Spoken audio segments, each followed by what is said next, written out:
आजिर प्रतियोगितामूलक जुगरे जोंठी शिक्षा एक बड़ व्यवसाय रे परिणत होईछि सेठारे जणे व्यक्ति गरीब पिलांक पई एक आशार किरण पालटिछन्ते। परिवार ऋण सुझिबा पई जे पिलाटी दिने निजर घर बिक्री हेउथिबार देखितिला से आज भारतर अन्यतम बृहत शिक्षानुष्ठान मालिक। यह हेउछि 8000 कोटी टंकार कंपनी फिजिक्स वालार प्रतिष्ठाता अलक पांडेंकर प्रेरणादायी कहानी। आसंतु जानिबा किपरि एक साधारण ट्यूशन मास्टर रु से समग्र देशर लक्ष लक्ष छात्र छात्रींकर हृदय जीति पारिले।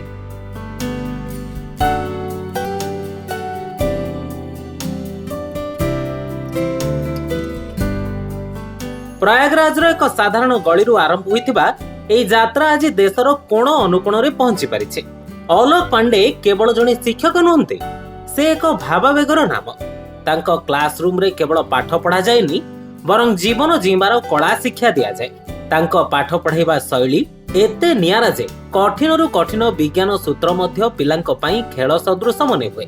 किंतु ए सफलता पछरे रहिछि अनेक अकुहा लुह एवं कठोर परिश्रमर कहानी।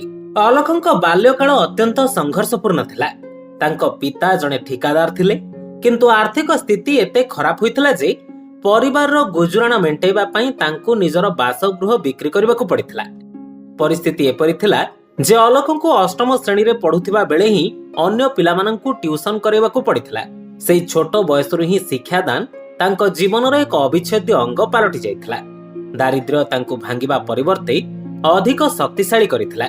कानपुर एचबीटीआई रे मेकानिकल इंजीनियरिंग पढिबा पई से नाम लेखाइथिले सत, किंतु तांको मन सेठारे लागि नथिला।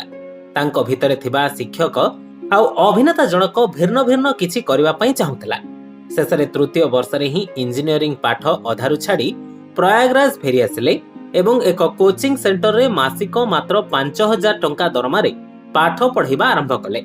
ए निष्पत्ति तांको जीवनर सबठारु बड़ मोड़ थिला। से बुझी पारिथिले जे तांकर प्रकृत लक्ष्य होछि छात्र माननकु सठिक मार्गदर्शन देबा। 2014 मसिहा रे से फिजिक्स वाला नामक एक यूट्यूब चैनल आरंभ कले। प्रथमे व्यूज आसु नथिला किबा सब्सक्राइबर बढ़ु नथिले, किंतु से हार मानि नथिले। मोबाइल कैमरा, एक धड़ा बोर्ड आउ गोटे मार्कर सहायता रे से लगातार वीडियो अपलोड करि चलिथिले। तांकर सहज भाषा रे बुझेबा शैली और निष्ठा धीरे धीरे पिला माननकु आकृष्ट कला। समग्र देशर लक्ष लक्ष पिला तांको सह जोड़ी हेबाकू लागिले। से प्रमाण करिदेले जे शिक्षादान पई मूल्यवान उपकरण नुहे, बरं निष्ठा एवं आंतरिकतार आवश्यकता रहिছে। सफलता जेतेबेले शिखर छुईला, अनेक बड़ बड़ कंपनी तांकु कोटी कोटी टंकार ऑफर देले। जणे तो तांकु 75 कोटी टंकार चेक मध्ये देथिले, किंतु अलक से सबको प्रत्याख्यान करिदेले। कारण तांकर स्वप्न थिला देशर सबठारु गरीब पिलाटी मध्ये जेपरि कम खर्च रे उच्च कोटीर शिक्षा पाई परिबो। से निजर आप लॉन्च कले, जेउथिरे अल्प मात्र शुल्क रे पाठ पढ़ा गला। पिलांको एते भिड़ हैला जे आप क्रैश हे गला, तथापि पिलांको विश्वास अतुट रहिला। एहा थिला तांको प्रति छात्र छात्रींकर निस्वार्थपर भल पाइबा। आज फिजिक्स वाला भारतर 100तम यूनिकॉर्न कंपनी रे परिणत होइछे, जहार मूल्य 8000 कोटी टंकारु अधिक। शह शह शिक्षक एवं हजार हजार कर्मचारी को नै चलिथिबा ए अनुष्ठान लक्ष लक्ष पिलांकु डाक्टर इंजीनियर हेबार स्वप्न पूर्ण कराइछे।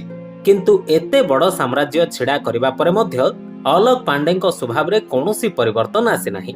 से आज भी से साधारण शिक्षक होई रहिछंती, जांको पई तांको छात्र छात्रींको भविष्य ही सबुठारु मूल्यवान संपत्ति। सतरे निष्ठा और सचोट पणिया थिले जे कोनोसी असंभव मध्य संभव हे पारे।